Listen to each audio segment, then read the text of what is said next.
옛날 옛적 유다 왕국이 힘을 잃어가던 시절이 있었습니다.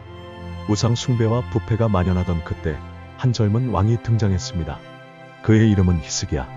그는 단 25세의 나이에 왕위에 올랐지만 그의 믿음과 용기는 나이를 뛰어넘는 것이었습니다. 우리는 다시 하나님께 돌아갈 것입니다. 우리 조상의 길을 따르지 않고 진정한 믿음의 길을 걸어갈 것입니다. 히스기야의 아버지 아하스는 하나님을 버리고 우상을 섬겼습니다. 그는 심지어 자신의 아들을 불 가운데로 지나게 하는 끔찍한 제사까지 지냈죠. 하지만 히스기야는 달랐습니다. 그는 하나님의 말씀을 마음에 새기고 유다 왕국에 큰 변화를 일으키기로 결심했습니다. 히스기야가 한 첫 번째 일은 닫혀있던 성전의 문을 다시 여는 것이었습니다. 그는 레위 사람들을 모아 성전을 정화했고 하나님께 다시 예배드릴 준비를 했습니다. 왕이시여, 성전이 정결하게 되었습니다. 이제 다시 하나님께 예배를 드릴 수 있습니다. 좋습니다. 이제 온 백성에게 알리십시오. 우리는 유월절을 지켜 하나님께 돌아갈 것입니다.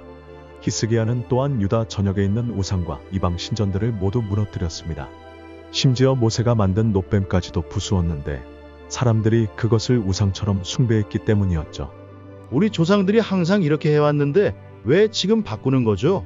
그건 진정한 하나님의 길이 아니었어. 히스기야 왕은 우리를 올바른 길로 인도하고 있는 거야. 히스기야는 또한 유월절 축제를 부활시켰습니다.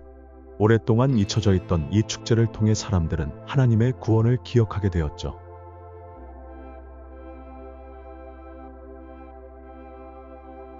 히스기야의 통치 제14년, 강력한 아수르 제국의 사네립 왕이 유다를 침략했습니다. 아수르는 이미 북이스라엘 왕국을 멸망시켰고 이제 유다마저 정복하려 했습니다. 왕이시여, 아수르 군대가 이미 많은 성읍을 함락시켰습니다. 그들의 힘은 너무 강합니다. 두려워하지 마십시오. 우리와 함께 하시는 분이 그들과 함께하는 자보다 크십니다. 히스기야는 현명한 왕이었습니다. 그는 예루살렘의 성벽을 강화하고 기온샘의 물을 도시 안으로 끌어들이는 터널을 파서 물 공급을 확보했습니다. 지금도 히스기야의 터널로 알려진 이 놀라운 공학적 업적은 예루살렘이 포위되어도 물 부족을 겪지 않게 해주었습니다. 너희의 왕 히스기야가 너희를 속이고 있다. 어떤 신도 아수르의 손에서 너희를 구원하지 못했다. 너희의 하나님도 마찬가지일 것이다. 아수르 사신은 히브리어로 크게 외쳐 예루살렘 백성들을 두렵게 했습니다. 하지만 히스기야의 명령에 따라 백성들은 한마디도 대답하지 않았습니다. 위협적인 메시지를 받은 히스기야는 옷을 찢고 굵은 베옷을 입은 채 하나님의 성전으로 갔습니다. 그리고 간절히 기도했습니다. 하나님, 아수르 왕의 말은 사실입니다. 그들은 많은 나라를 멸망시켰고 그들의 신들을 불에 던졌습니다. 하지만 그 신들은 참 신이 아니었습니다. 주님, 이제 우리를 구원하소서. 그리하여 땅의 모든 나라가 주님만이 참 하나님이심을 알게 하소서. 히스기야 왕이여, 하나님께서 말씀하십니다. 아수르 왕에 관하여 내가 기도한 것을 내가 들었다. 그가 이 도시에 들어오지 못할 것이며 이 성을 향해 화살 하나도 쏘지 못할 것이다. 내가 나 자신과 내 종 다윗을 위하여 이 성을 보호하리라.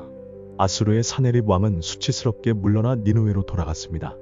그리고 얼마 후 그는 자신의 신전에서 자기 아들들의 손에 살해되었습니다. 아수르의 위협이 지나간 후 히스기야는 심각한 병에 걸렸습니다. 이사야 선지자가 그에게 와서 말했습니다. 여호와께서 이렇게 말씀하십니다. 내 집을 정리하라. 내가 곧 죽고 살지 못할 것이다. 여호와여, 제가 어떻게 진실과 온전한 마음으로 주 앞에서 행했는지 그리고 주의 목전에서 선한 일을 행했는지 기억해 주소서. 히스기야의 기도를 들으신 하나님은 이사야를 통해 다시 말씀하셨습니다. 여호와께서 이렇게 말씀하십니다. 내가 내 기도를 들었고 내 눈물을 보았다. 내가 너를 치유할 것이며 내 생명을 15년 더 연장해 주겠다. 그리고 내가 이 도시를 아수르 왕의 손에서 구원하리라. 이사야는 무화과 반죽을 가져와 히스기야의 종기에 바르라고 지시했습니다. 그리고 히스기야는 치유되었습니다. 하나님은 또한 히스기야에게 기적적인 징조를 주셨는데 아하스의 해식의 그림자가 10도 뒤로 물러가게 하셨습니다. 히스기야가 병에서 회복되자 바벨론 왕이 편지와 선물을 보냈습니다. 히스기야는 기쁘게 사신들을 맞이하고 자신의 모든 보물과 무기고 기름과 향품 등 왕국의 모든 재물을 그들에게 보여주었습니다. 그 사람들이 무엇을 보았습니까? 내 왕궁의 모든 것을 보았어. 내가 보여주지 않은 보물이 하나도 없어. 여호와의 말씀을 들으십시오.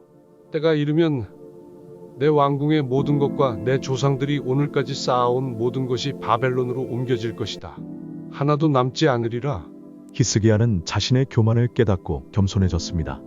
그는 이사야의 예언이 자신의 생전에는 이루어지지 않을 것에 감사했고 남은 생애 동안 평화와 안정을 누렸습니다. 히스기야는 29년 동안 유다를 다스렸습니다.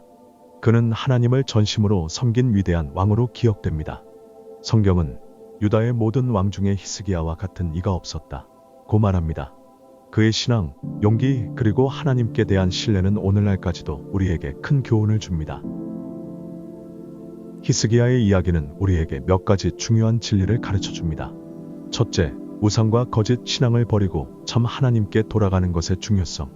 둘째, 위기의 순간에 하나님을 신뢰하는 믿음.